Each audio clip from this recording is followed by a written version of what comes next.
बोल रहा पागल सा कहीं कुछ।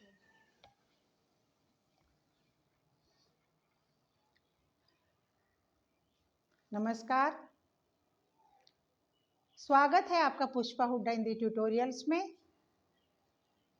बेटा जो हम आज पढ़ेंगे ना, ये हमारा परीक्षा उपयोगी है क्लास 10th यानी कि 6 to 10th या 12th तक ये ग्रामर है।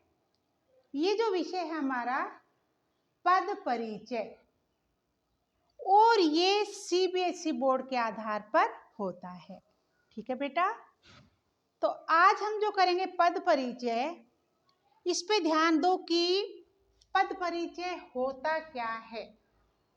सबसे पहले हम देखेंगे कि सबसे छोटी इकाई, भाषा की सबसे छोटी जो इकाई होती है वो होता है वर्ण। भाषा की सबसे छोटी इकाई होता है वर्ण, और बेटा इसके बाद होते हैं शब्द। अब वर्णों के सार्थक समूह को जब लिख दिया जाता है तो उसे कहते हैं शब्द। क्या कहते हैं उसको? शब्द किसे कहते हैं? वर्णों के सार्थक समूह को, यानी कि समूह का जो लिखा है शब्द उसका अर्थ होना चाहिए, वो होता है शब्द। लेकिन बेटा जो ये वर्ण होते हैं ना, ये एक स्वतंत्र इकाई होते हैं। इन्हें कहीं भी कैसे भी तुम ही जोड़ सकते हो। ये सब अपने आप में पूर्ण होते हैं। जब इनको जोड़ा जाता है, आपकी मर्जी उसे सार्थक बनाए या निरर्थक बनाए। ठीक है। दूसरी बात है, शब्द और पद में अंतर ही कितना होता है। वही वर्णों को जोड़कर शब्द बना। अब पद कैसे बनेंगे? वाक्य में सार्थक रूप से संयुक्त या प्रयुक्त शब्द होते हैं। वाक्य में सार्थक रूप से प्रयोग किए जो शब्द होते हैं वे कहलाते हैं पद। कहाँ? वाक्य में जब उनको जोड़ देते हैं तो वे पद बन जाते हैं। अब देखो क्या होता है कि वर्ण है भाषा की सबसे छोटी इकाई, शब्द है वर्णों का सार्थक समूह, जो वर्ण है वे स्वतंत्र है। इसके बाद पद, वाक्य में सार्थक शब्द को प्रयुक्त जब कर लेते हैं वो होते हैं शब्द। और शब्द के बाद बनते ये इसमें बनते पद। पद क्या है? वाक्य में सार्थक रूप से जब उनको वाक्य में प्रयोग कर लेते हैं वे शब्द ही पद बन जाते हैं। अब देखो बेटा, अब इसका परिचय देना ही पद परिचय होता है। कैसे? जब हम पदों का, ये पद परिचय क्या होता है? जब हम पदों का व्याकरणिक परिचय देते हैं, ग्रामर का परिचय देते हैं, तो वो पद परिचय कहलाता है। अब पद परिचय के लिए हमें क्या क्या चाहिए? अब हमें शब्द के भेद हैं, उपभेद है, वाक्य वचन है, कारक है, काल है, कौन सा संज्ञा है, सर्वनाम है, विशेषण है, क्रिया विशेषण है, अव्यय है, या कौन सा काल है। तो बेटा ये 4 नंबर का आता है। कितने का आता है? ये केवल इसमें 4 अंक का होता है। ये कितने का अंक होते हैं? इसमें केवल 4 अंकों का होता है। कई बार हमारी मर्जी है कि जो क्वेश्चन पेपर के अंदर आता है, कई बार क्या होता है केवल एक ही वाक्य होता है, और उसी एक ही वाक्य में, जैसे कि पद परिचय में हमने एक ही वाक्य को लिया, उस वाक्य को पूरे को ही अंडरलाइन कर देते हैं। या तो हम पूरे को अंडरलाइन कर देते हैं, या हम क्या करते हैं उनमें से एक या दो। अगर हमने एक पूछा है तो हमें कम से कम उनके 4 पार्ट बताने पड़ेंगे। संज्ञा है, सर्वनाम है, कारक है, काल है, जो भी है। और अगर हमने एक ही वाक्य के अंदर सारे पूछ लिए तो हमें हर शब्द के, हर पद के 4 परिचय देने होंगे।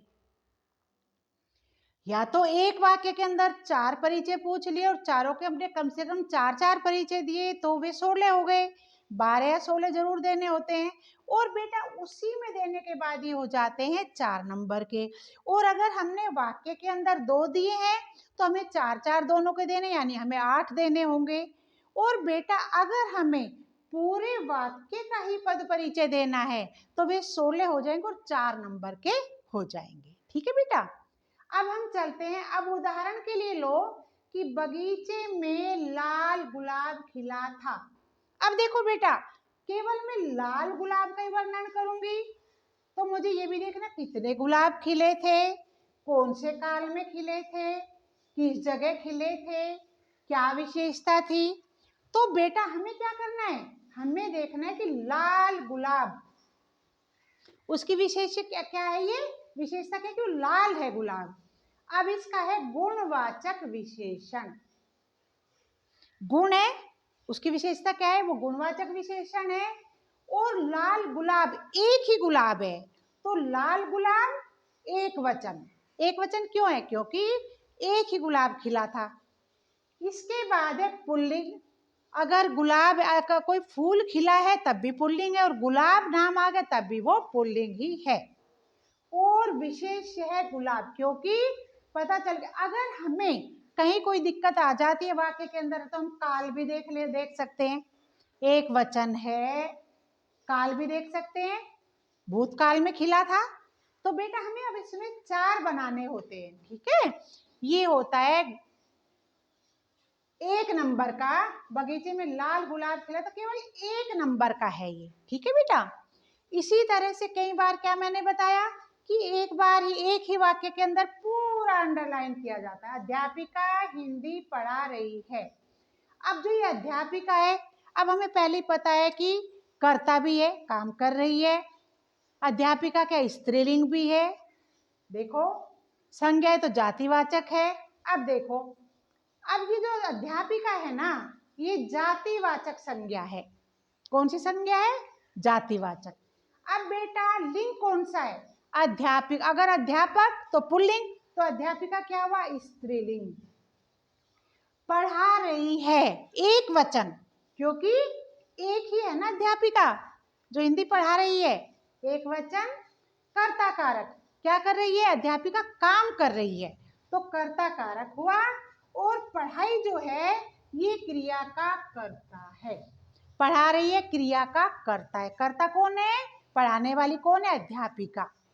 इसी तरह से हिंदी व्यक्तिवाचक संज्ञा, हिंदी क्या है, व्यक्तिवाचक संज्ञा। इसके बाद है स्त्रीलिंग, इसके बाद है एक वचन और कर्म कारक। क्या है ये, व्यक्तिवाचक संज्ञा, स्त्रीलिंग, एक वचन और कर्म कारक। इसी तरह से पढ़ा रही है।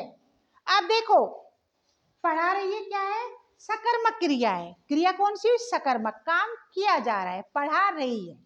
इसके बाद एक वचन, एक वचन, एक अध्यापिका पढ़ा रही है। वर्तमान काल, पढ़ा रही है तो वर्तमान काल में पढ़ा रही है। और स्त्रीलिंग है। तो इसमें क्या है कि अध्यापिका जो है वो कर्ता की क्रिया है। अध्यापिका क्रिया कर रही है, अध्यापिका कौन है, कर्ता, और क्रिया क्या कर रही है, पढ़ा रही है। इसी तरह से बेटा अब हम क्या करें, हम किसी भी शब्द का परिचय देना हो, ये 4 नंबर का आता है बोर्ड में। और कैसे करना होता है कि हमें जरूरी नहीं है कि अगर जिसमें हमें डाउट है उस पॉइंट को छोड़ दो। अगर आपको परिचय देने में कोई दिक्कत हो रही है कि अध्यापिका क्या है, संज्ञा है जातिवाचक, स्त्रीलिंग, एक वचन, ये सब क्या है, ये मैंने आपको अच्छा सा समझाया है। इसी तरह से बेटा चाहे पूरे में आए तो आपको कम से कम 16 या 14 परिचय देने होंगे। और अगर वाक्य के अंदर केवल एक का पूछा गया है तो बेटा 1 नंबर के लिए भी हमें 4 पॉइंट देने ही होंगे। तो बेटा ये मेरे विचार से आपके 4 अंक कंप्लीट हो गए हैं। ठीक है, तो कल फिर क्लास लेती हूँ। तब तक के लिए आप मेरे चैनल को सब्सक्राइब कीजिए, वीडियो शेयर कीजिए। आपका बहुत बहुत धन्यवाद।